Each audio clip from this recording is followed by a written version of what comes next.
مساء الخير. النهاردة هنتعلم نعمل عجة بالبقول. هنستخدم نوعين من البقول. تعالوا نشوف المقادير.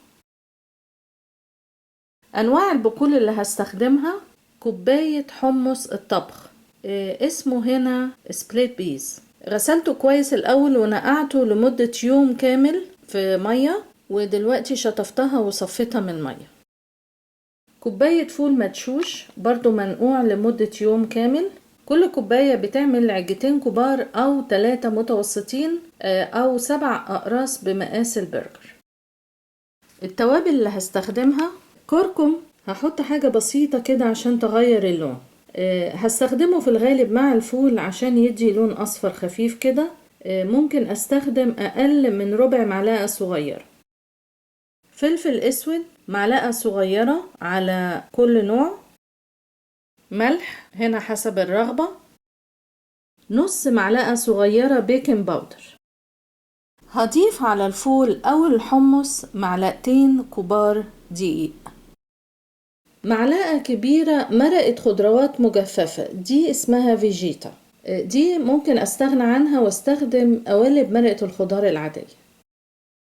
بالنسبة لأنواع الخضار اللي هخلطها مع العجة: أي نوع من الفلفل متقطع شرايح رفيعة، بصل شرايح رفيعة، بصل أخضر متقطع قطع صغيرة، دي تقريبا حزمة. هنا مفيش مقادير معينة، لكن وأنا بعمل العجة هرش على كل صنف حسب الكمية اللي احنا عايزينها.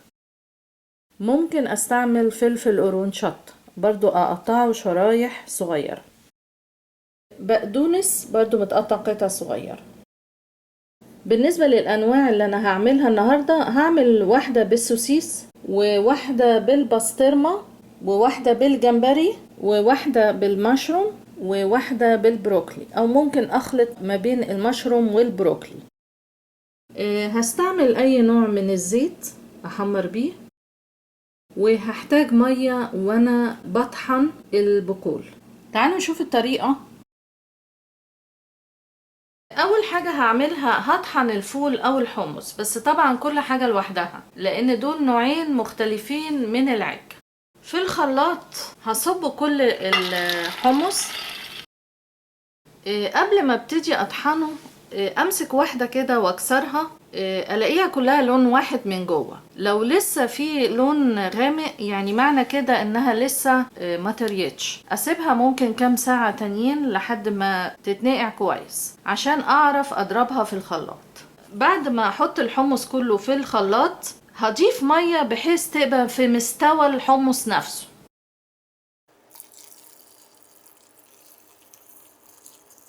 كده كفاية. قبل ما اضيف اي اضافات هضربه الاول وانعمه، وبعدين ابتدي اضيف بقية الاضافات.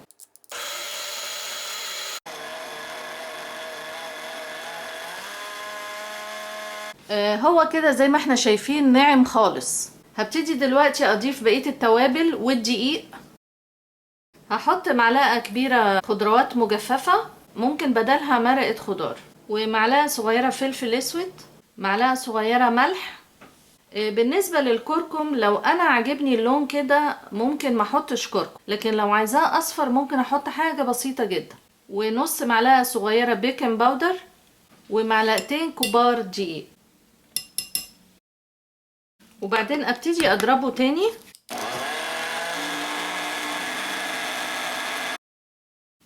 كده كفاية، المقادير كلها اختلطت وحتى لونه كمان اتغير. في الوقت ده ممكن انقله في اي حاجة واشيله في التلاجة استعمله بعدين. انا هعمله النهاردة، هعمل نفس اللي عملته ده مع الفول بنفس الطريقة ونفس الخطوات. زي ما احنا شايفين شكله وسمكه. هبتدي دلوقتي اعمل الفول. زي ما احنا شايفين انا ضربت الحمص والفول في الخلاط. ده الفول وده الحمص. هبتدي دلوقتي اسويه. تعالوا نشوف الطريقة.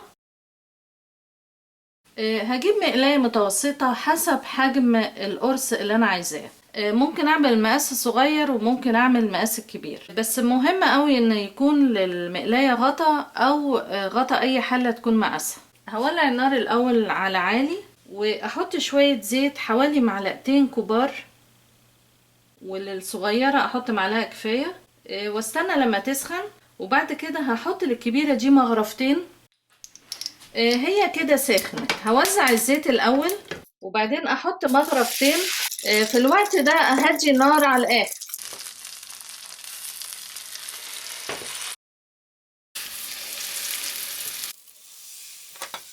واحاول اوزعها كده الاول، وطبعا النار هادية خالص عشان لو هي سميكة مش هتستوي. بعد كده ابتدي اوزع الخضار دلوقتي. احط الاول البصل والبقدونس، ممكن اعمل واحدة فيهم سبايسي، والفلفل، وشوية من البصل الاخضر. وبالنسبة لدي هعملها بالجمبري. الجمبري ده ني، هو هيستوي مع العجل. ودي ممكن اعملها بالسوسيس. وبعد كده اغطيها واسيبها لحد ما تتحمر من تحت.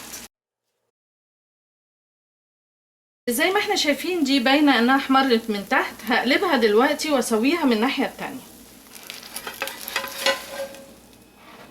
قبل ما اقلبها في المقلاية احط نقطتين زيت عشان ما تلزعش.